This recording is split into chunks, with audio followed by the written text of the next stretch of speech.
It's Friday night, everybody. You know what that means. It's Friday night. Let's have some fun. Let's get together and play a ton. I'm Jon. And I'm Matt. And we're Friday Night Games.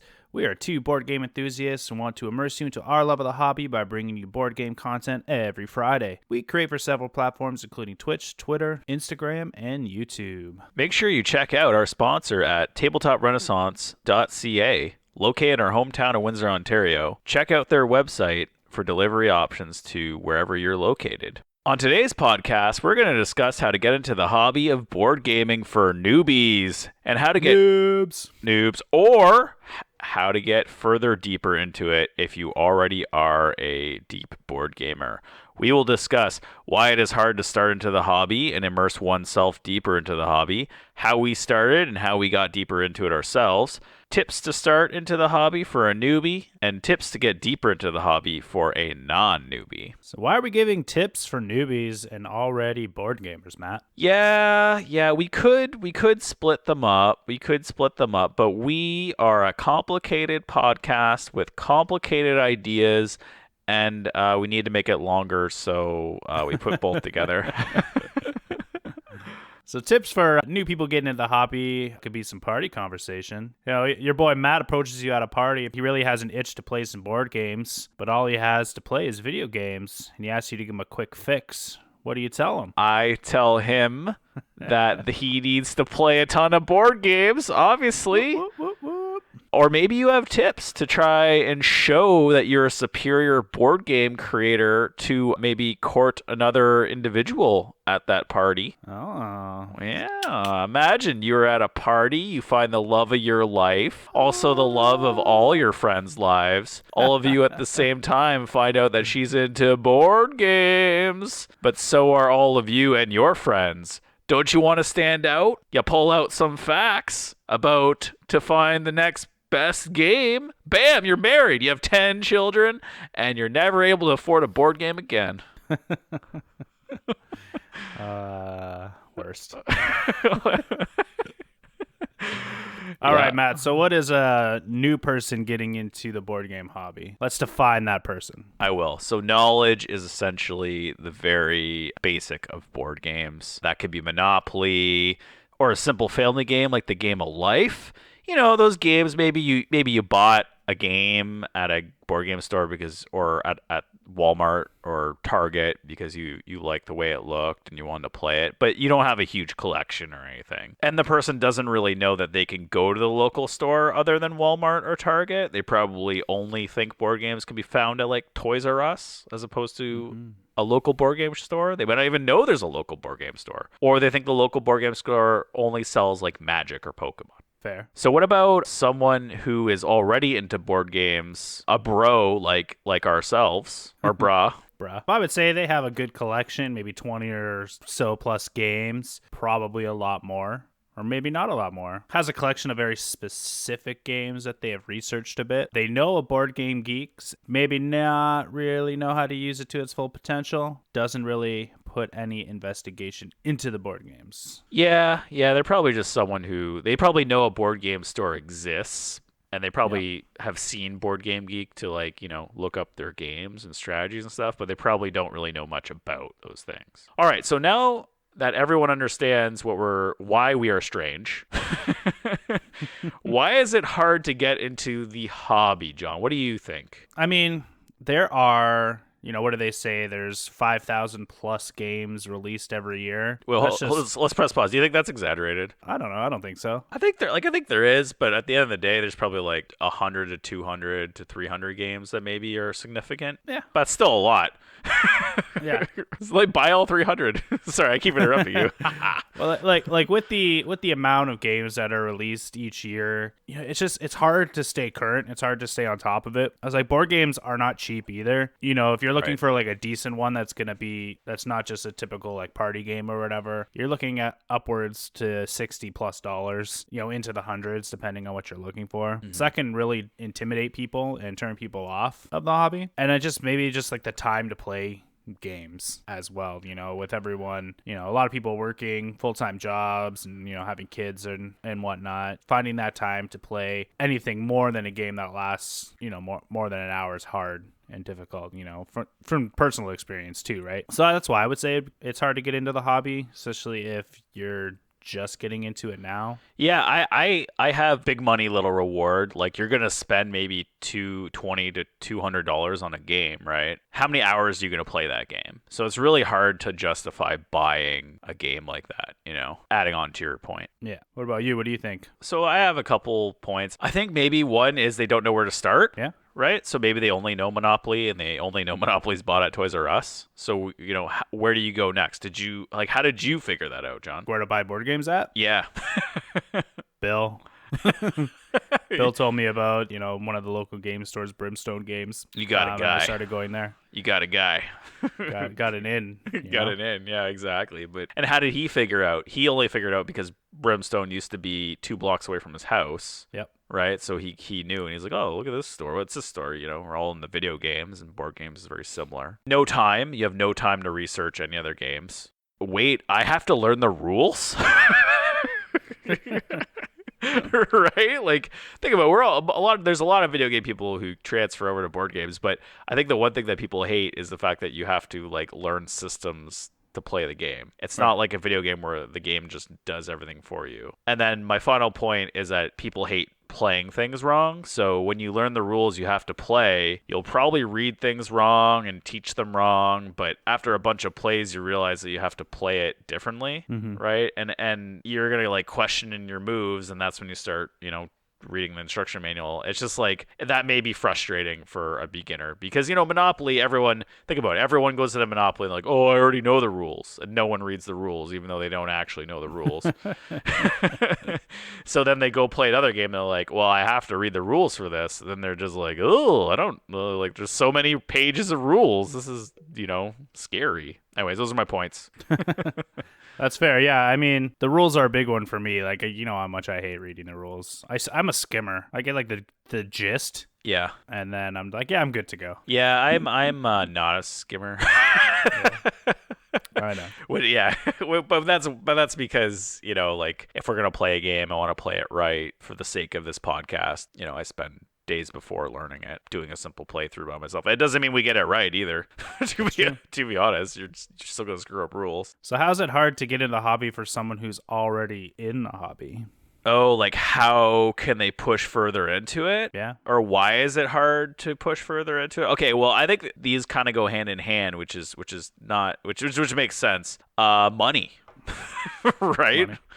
You just spent, $1,000 on board games, and now you kind of have that buyer's remorse. You're like, well, do I play more games or do I buy more games? And then to push further, you kind of have to spend more money. So there is kind of that gatekeep right there where you're like, oh, should I invest more? I've already invested a lot. I think just staying on top of all the games, staying current to what's popular, may not be everyone's cup of tea to do that, but you want to play games that other people are enjoying. You want to kind of see for it for yourself. Maybe that fear of missing out, will get you to buy those games that you see that are rising on that hot list or that you're seeing on your social medias over and over again. I think that's hard to keep up, especially nowadays where it's every week there's new games being released that are right going to be good, and sometimes you're looking for that hidden gem too, right? Yeah, I feel like we're the hidden gem type people. That's what we kind of look for.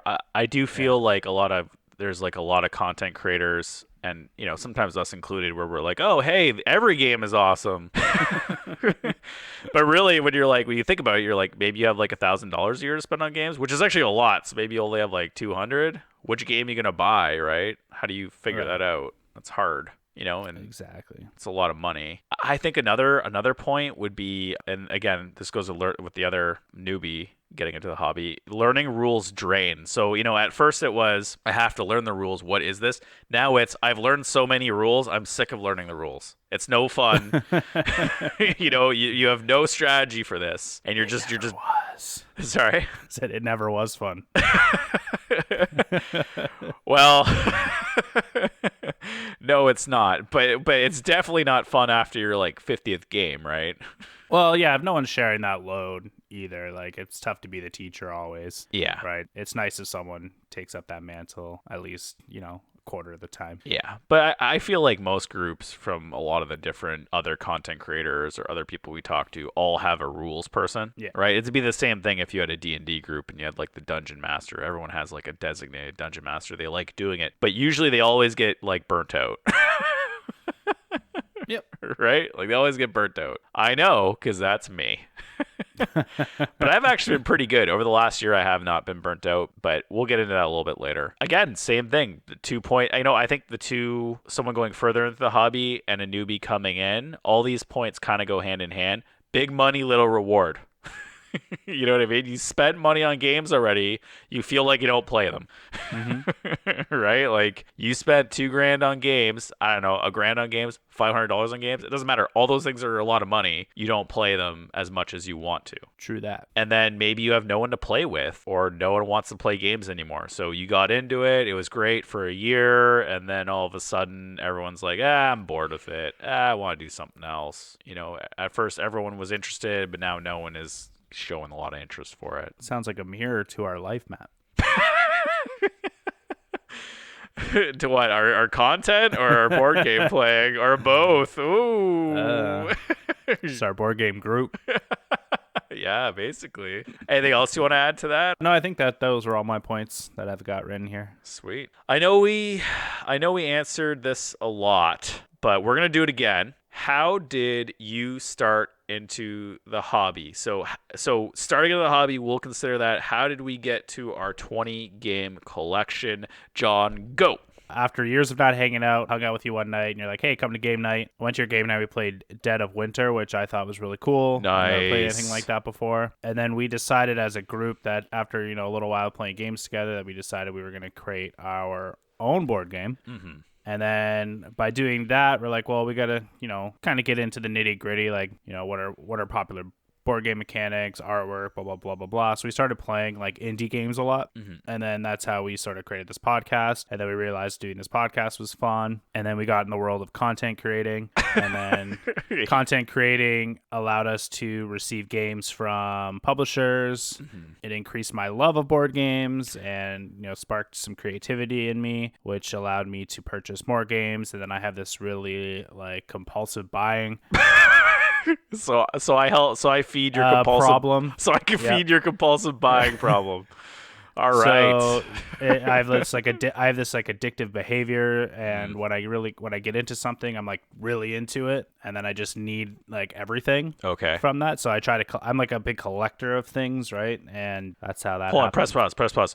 When did you hit your 20 games? When did I hit my 20 games? How far into hanging out with us? I don't even remember. I think I had 20 games before we even started, to be honest. Well, there we go. Well, how did you get those games? Like were those just slowly collected over the years? Yeah, just like Brittany and I, or my wife and I would just pick up games like as we would go, like we'd see something at the store or like we'd be on a trip or something, be like, oh, let's pick up a game to play while we're here, stuff like that. We had like a lot of like small card games. And then we built like the classics like Monopoly, Scrabble, Catan, Boggle, and then we got Catan. Okay, so you had a classic board game collection, and then once you hung out with us, you're like, whoa, this is a board game, like 300 or 400 or something crazy like that.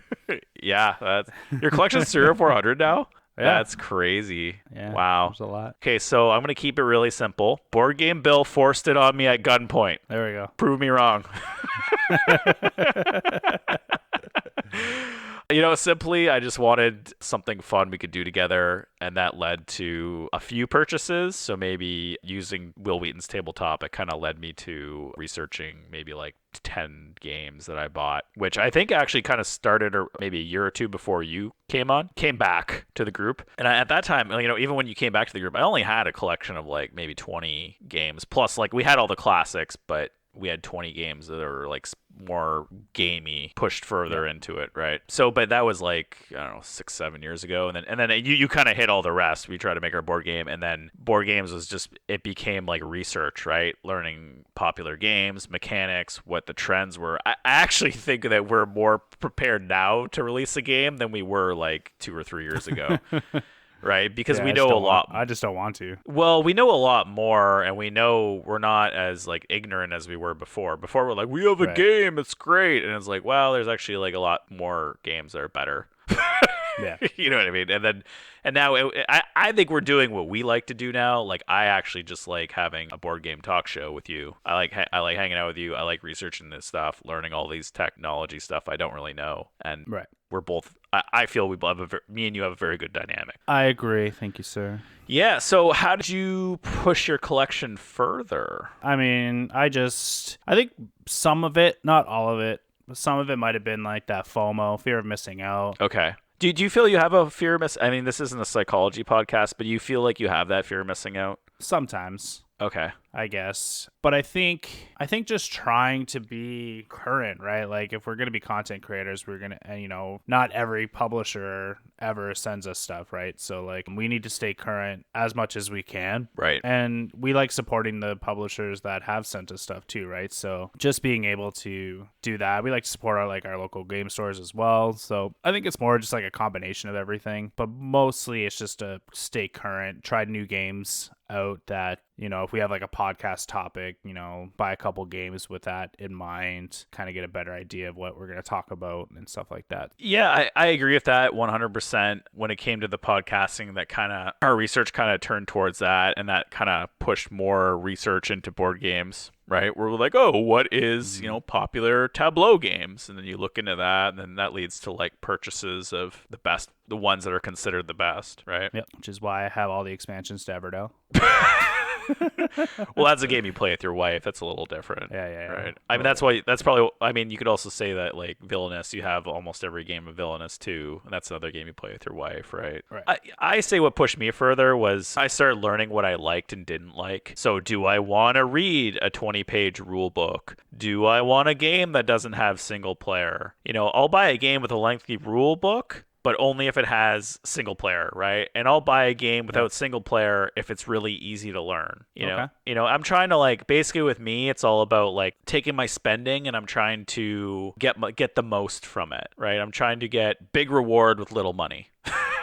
I reversed the previous ones, right? So that's what I try to do. And then the whole content creation thing, you kind of said everything. I'm just going to reiterate it. We thought we knew board games, but we didn't. Like we're like, oh yeah, we know board games. And then like once you start looking into it, you're like, wow, we actually don't really know board games.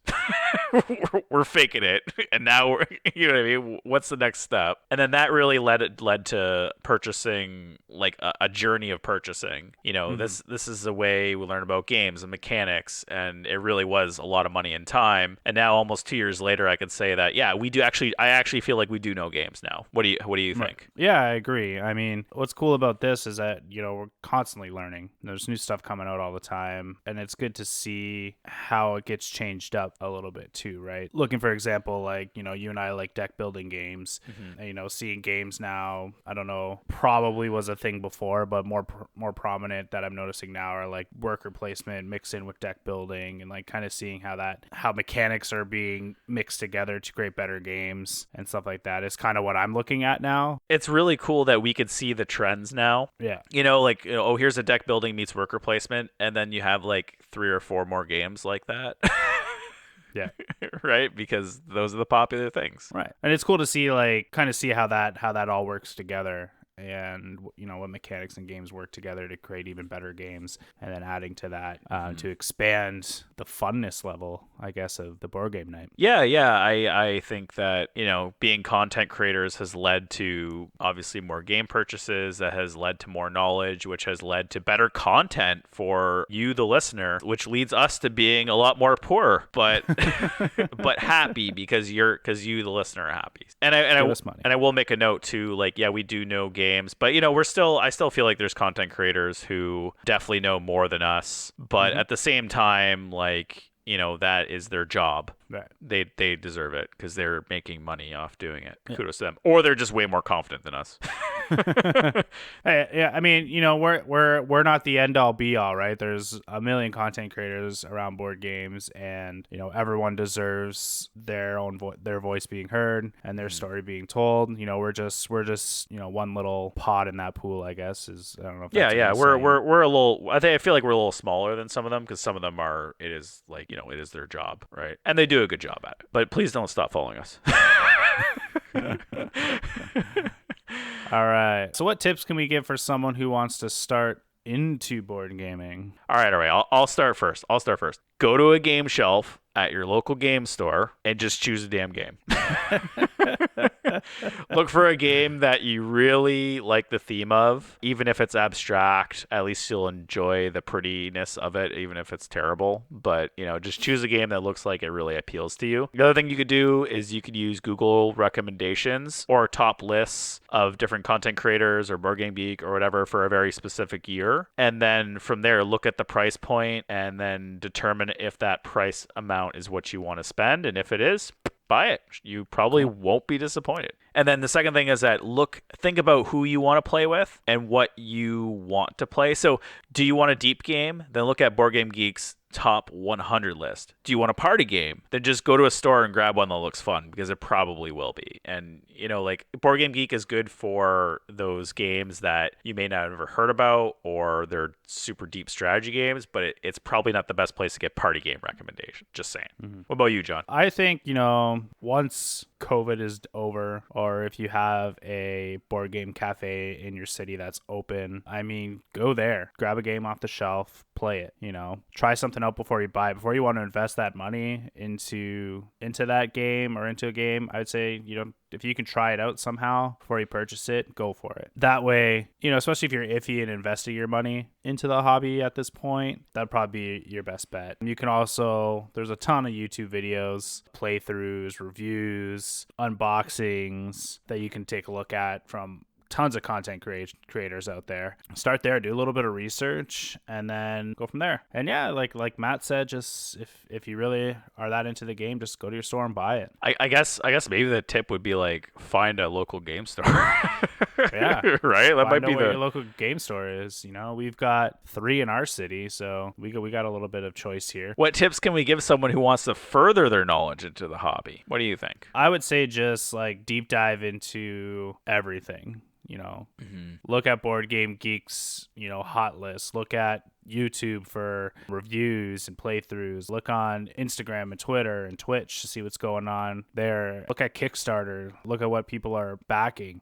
Trying to put all your eggs in like all the baskets, I guess I can say, and just look at what's hot. Look at what people are playing. Look what people are wanting, and just try to get in on that action. So I'm going to reiterate there. You said go to Kickstarter, right? So if you want to further, look at Kickstarter and why? Why should someone go to Kickstarter? I mean, those are going to be games that maybe aren't widely published and distributed. There are bigger companies that have games on there, but that's where probably your best bet to find some of those awesome hidden gems. Not only hidden gems, but sometimes like you're gonna get like indie games that have like don't even have a publisher, and the company's just trying to start, and then they may not even be that popular or successful.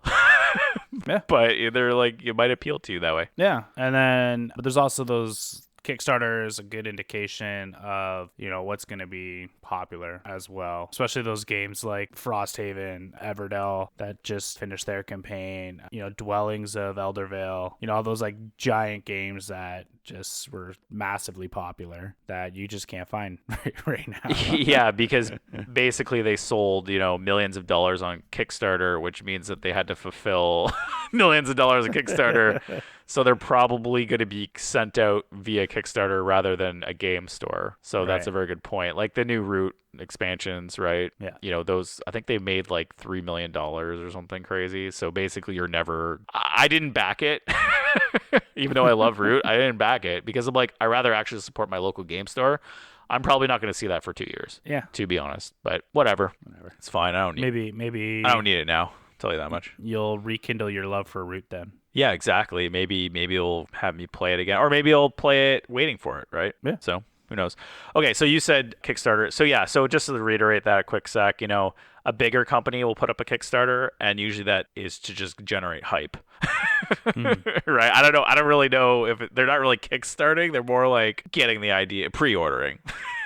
Right? And if you see a big company do that, then you know it's probably going to be a popular game. Yeah. It also helps the company gauge how popular the game is going to be. So maybe they'll be like, oh, we're not going to release it past Kickstarter, but then they make $1 bajillion, and they're like, I probably could release it past Kickstarter. Right. Okay, so what about content creators? Why would you look at a content creator? What are they going to give you? Like, what is a content creator gonna give you? Like why would you go to that source? I mean, content creator, you would hope that they would give you their unbiased feedback. You know, most of us aren't getting paid to do this.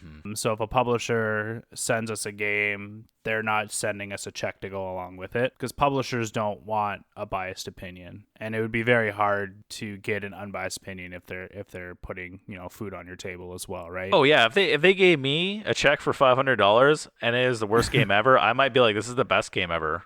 Right. You don't want to bite that hand that's feeding you, right? Yeah. Most content creators, I mean, I'm just speaking from experience here, From our are experience. going to give you their they're going to give you their unbiased opinion, because the publishers are not paying them to give that review of that game. Or they're like us as well, where we're actually spending our hard-earned money on the board game. So like, I'm going to give you my honest feedback of the game and let you know that I like it or not, because I spent my money on it. We spend our money, yeah, exactly. And also we're you know, as content creators, we're a little different. We always try to direct who the game is for, as opposed to why is the game bad. You'll have a lot. I think like people who give negative reviews are always the ones where people are like, oh yeah, these people know what they're talking about. But if you like really go to like something like say Amazon.com and look at the reviews, never look at the 1s and 5s. Those are never going to give you the the real truth, right? You look at the 2s and 3s and 4s, because those are going to give you the real truth behind your review. And I feel like anyone who's throwing out super negative comments or super positive comments might be a little bit, you know, biased. We gotta look at those too, like, you know, a little off topic here, but like games that aren't even released that are getting like 1-star reviews because they, you know, don't like the publisher or don't like someone involved in the game, you know, like, just doesn't make sense. Yeah, you kind of have to look beyond that. I hate to be like it's about the game as opposed to the person, because sometimes the person could be really horrible.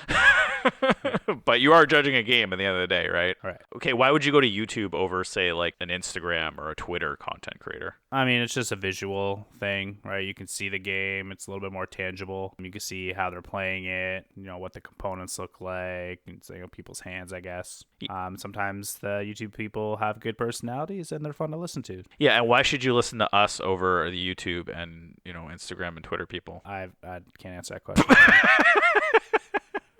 See what I did there? Yeah, because we're hilarious, obviously, and entertaining. I'm very humble. Okay, you know? We are entertaining. Maybe we try to be. Not the most entertaining, but we're entertaining. Yeah, I think those are all really good points. You know, if you want to go further into, you know, into the hobby, you need to actually start looking up games. Yeah. And you need to know what you like, right? Like, I think it'd be bad if you want to go and start getting further into the hobby and you didn't really know what you like. You know what I mean? I think the most simple is like, do you like strategy games? Do you like family games?